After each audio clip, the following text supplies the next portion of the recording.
However, they do have, BYU has a cool museum called the Bean Museum. It's not a museum of beans. Damn it! As disappointed as I know you are now. I got so excited. Apparently a man whose last name was Bean donated a bunch of taxidermy to BYU. There's 2 giraffes. What? 2 giraffes. Cabela's, I don't even think, has 2 giraffes. 2 giraffes. And then there's various, like animals, like, fighting. But, like, there's, like, placards under them that say, well, this isn't realistic, but, you know, it was artistic license. Basically. I mean, I don't know. I didn't take a picture. And there's one that's a lion, like, attacking something. First of all, it's a boy lion. We all know girl lions do the hunting. Yeah. That lion had some balls. Big balls. And the display it's on, like, spins. So I was there with my family, so I wanted to get a picture of these giant-ass lion balls. Couldn't do it. Could not do it. You can't take pictures of lion balls? Well, I mean, because it's on the back. Why are you taking a picture of the back of the, then I'd have to explain, and then... Because balls are funny. Yeah, I'm taking pictures of the giant-ass lion balls.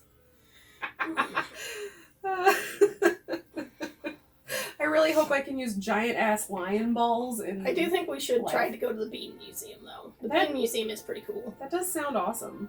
Yeah, there were a lot of birds. Like, someone collected, like, bird taxidermy. I think that was a different person, though. But it was all in the Bean Museum. Perfectly normal. Well, when a rich Mormon donates you his stuffed giraffes, you find a place to put them. Do we know why he had stuffed giraffes? Probably because he was a rich guy with nothing better to do with his time than... I don't know if he hunted... I don't know. I don't want to get into the politics of big game hunting. But, I mean, it's fascinating. They're huge. They're, like, 3 stories high. It's nuts. Like, I think they pretty much had to build that building around the giraffes. Like, I think they put the giraffes in, and they're like, okay, we gotta build up and around these giraffes, guys. Let's get to work. They're like, where do we put everything? Start with the giraffes. I mean, I was gonna say, what do giraffes have to do with Mormonism, but... The Bean Museum at BYU. That is how it started. Yeah, my sister told me I was helping her move. And she's like, maybe we can go to the Bean Museum later. I'm like, why would I want to go to a Bean Museum? No, that's the guy's name. There's not beans. Like, okay. See, and I kind of thought it'd be cool to go to a bean museum. I'm sure there is one. Well, your dad's a geologist, and you went to rock museums. So, rock museum, bean museum. I think I've been to 3 rock museums this year. Yeah, that's this year. I've never been to a single rock museum. Yeah. Unless we count that one by Seattle. By the Ginkgo Forest, or whatever the hell that place is. So... You know, the weird Christians, I call them weird because, like you just said, my dad's a geologist and stuff, who think the Earth is like 17,000 years old? 7,000. 7,000. Do the Mormons think this? I think certain Mormons do. Okay. I remember a guy came and talked one time, and it was kind of interesting. Like, it's a young teenager I found interesting about how the Earth was 7,000 years. Even though science says, like, humans are older than Well, that. his theory was that carbon dating is only accurate if the Earth is old enough for carbon to have reached its half-life. So if the Earth isn't as old as carbon's half-life, then carbon dating is crap. Interesting. That was his theory. I'm not saying I agree with it. I mean, I really don't think this guy knew his shit. I really don't. It was interesting and entertaining, but I really don't. I think the guy was a quack. Well, my whole basis is, like, you really think, if God is real, and God was like, let's make an Earth, he, like, looked at his watch, and in said, one day, now. made enlightenment. Well, and this guy's theory was that, because I think somewhere in the Bible, I don't know, I don't read that shit. Somewhere in the Bible it says that, like, a day to God is like 1,000 years to man. So really, right, which would one day was 1,000 years of creation, and then day 2 was another 1,000 years. I mean, a few 100 million years seems more accurate to me. Yeah. No, I agree. Well, because our whole 24-hour clock and stuff is either Greek or Aztec. Mm-hmm. Like our whole modern. So, like, if. You know, the Mormons thought Jesus came and saw the Aztecs, right? No. Jesus is the great white god. What's a quaddle? What?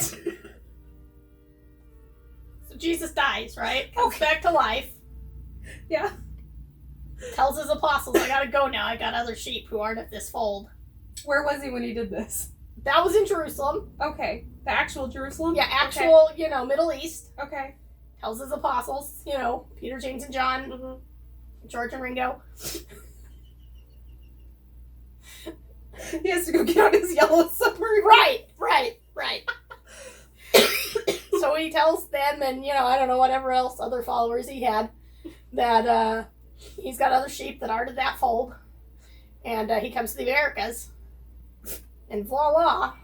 Kicks it with the Aztecs. Yeah, and then he goes back to heaven to chill with God. Oh.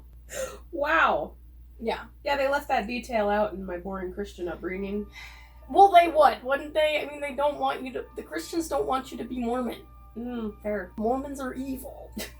But why would they hide Jesus is in America? Because they didn't have that record. They only had the Bible. Mm. Joseph Smith found the gold plates that told about these things. The Book of Mormon, is that what is on the Yes. gold plates? Yes. How big were these gold plates? Because that's a lot of words. That's a lot of the problem with real... I mean, they would have been heavy as hell. Well, yeah. Even if they were gold plated. Yeah.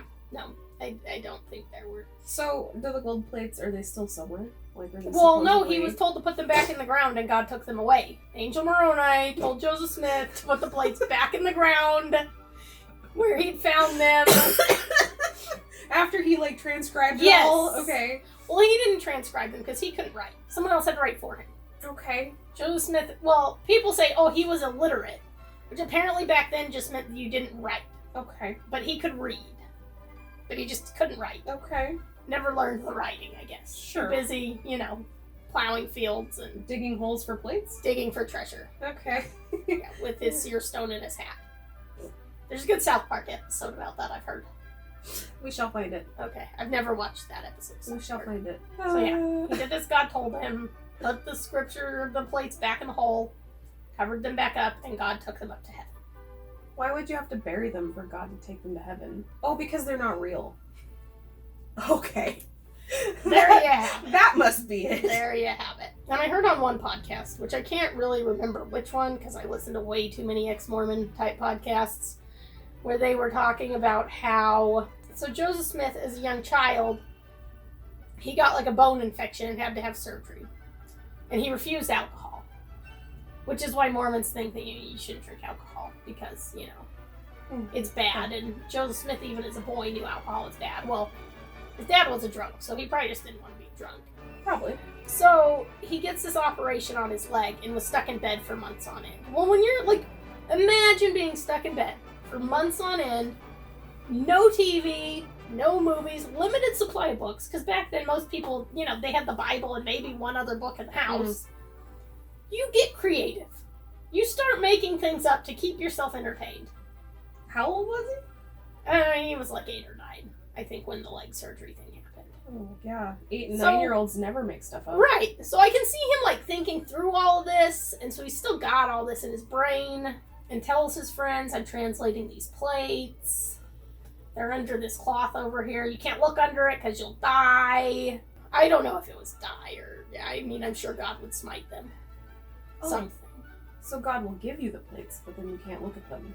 Well, the people helping him couldn't look at them. Only he could look at them. So people picture him, translating the plates by, looking at them.